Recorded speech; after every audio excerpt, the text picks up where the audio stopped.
নমস্কার বন্ধুরা, তো সবাই কেমন আছো? আশা করছি অনেক ভালো আছো। আমি কিন্তু বেশ ভালো আছি। তো অনেকটা লেট হয়ে গেছে, তো তার জন্য বাড়িতে কোনো ইন্ট্রো দিইনি, সোজা একদম রাস্তায় এসে তোমাদেরকে ইন্ট্রোটা দিলাম।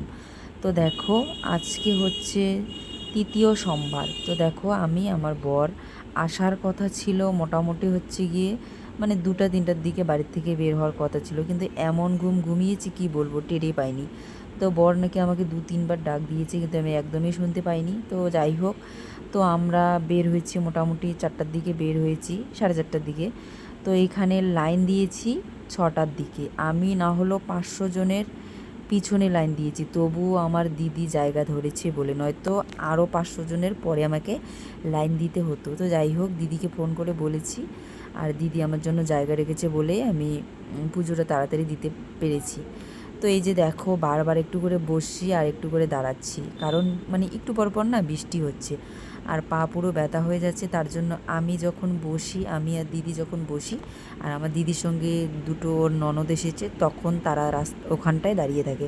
তো যাই হোক, এই যে দেখো এখানটায় দাঁড়িয়েছে, আর আমার বর বলছে ও নাকি এখন পুন্ডিবেড়িতে যাবে, ওর কি দরকার আছে। তো বললাম যে যাও। তো পুন্ডিবেড়ি থেকে কিন্তু চলে এসেছে। এসে দেখো, এখানটায় হচ্ছে আমার মানে ওখানে না হচ্ছে আমার পিসি শ্বশুরির বাড়ি।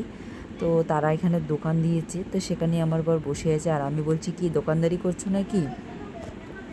তো তারপরে দেখো, আমার বর আমাকে এই যে ভিডিও করে দিচ্ছে, আর ভিডিও মানে কি বলবো, এত লজ্জা পায় মানুষের সামনে ভিডিও করে দিতে, কি বলবো। তো যাই হোক, তবু একটুনি ভিডিও করে দিয়েছে, তবু অনেক কষ্টে বলে কয়ে। তো যাই হোক, তারপরে এই যে দেখো এখানটায়, আর কারা কারা বানেশ্বরে এসেছো, আর এখানে নাকি রাত্রে হচ্ছে তোমার এই ভোরবেলা, জানি না অতটা আমি বলতে পারবো না। তো একটা দিদিভাই নাকি কি হয়েছে জানি না, ও প্রচুর একদম মানে ভাইরাল হচ্ছে, কি হয়েছে জানি না, গেটের সামনে একদম পুরো কান্নাকাটি করছে। তো যাই হোক, জানি না। আর আমরা দেখো কখন থেকে লাইনে দাঁড়িয়ে আছি, এখন বাজে মোটামুটি 8টা, আর এই যে দেখো বৃষ্টি আবার চলে এসেছে। তো আর এখান থেকে কোথাও যাব না, এখানেই দাঁড়িয়ে থাকবো। মানে কিছু কিছু মহিলারা না আসে, মানে পুজো দিতে আসে না, ওরা আসে ক্যাচাল করতে, আর কার সামনে গিয়ে মানে ও পুজোটা দিবে। তো দেখো, একটু যদি মানে জায়গাটা ফাঁকা থাকে, তো ওরা কী করে লাইনে এসে ঢুকে পড়ে।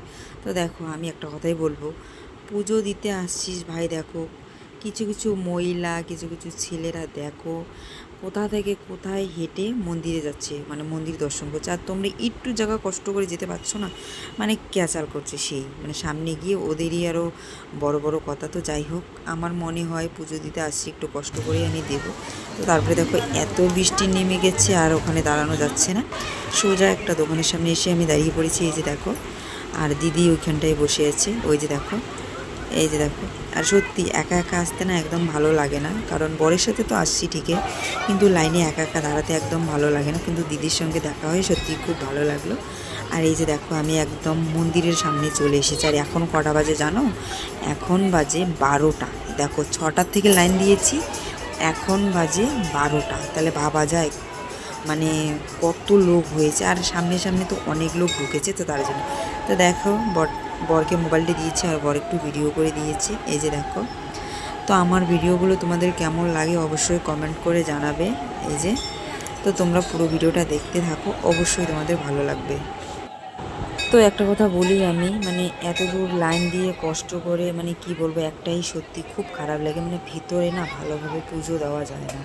মানে কি বলবো, জল ঢালতে না ঢালতে একদম মানে হাত ছড়িয়ে দেয়, বের করে দেয়, এরকমটা অবস্থা। সত্যি এত কষ্ট করে এসে লাইন দিয়ে যদি পুজোটাই ভালো করে দিতে না পারি, তোমরাই বলো কেমন লাগে। আমি না, প্রত্যেকটা মেয়ে ছেলেই এরকমটা হচ্ছে, তো সবাই বলা বলি করছে, তো কি করা যাবে, যে প্রচুর লোক হয়, তো আজকের দিনে না ঠিকমতো পুজোটা ভালো করে দেওয়া হয় না।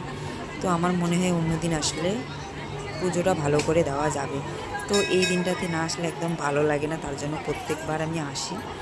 তো যাই হোক, এই যে দেখো, আমাদের পুজো দেওয়া পুরো কমপ্লিট। এখন আমরা কিন্তু বাইরের পুজোগুলো দিচ্ছি, এই যে দেখো বাইরে পুজোগুলো দিচ্ছি, আর বর দেখছি ভালোই আমাকে ভিডিও করে দিচ্ছে, একটু দেখো।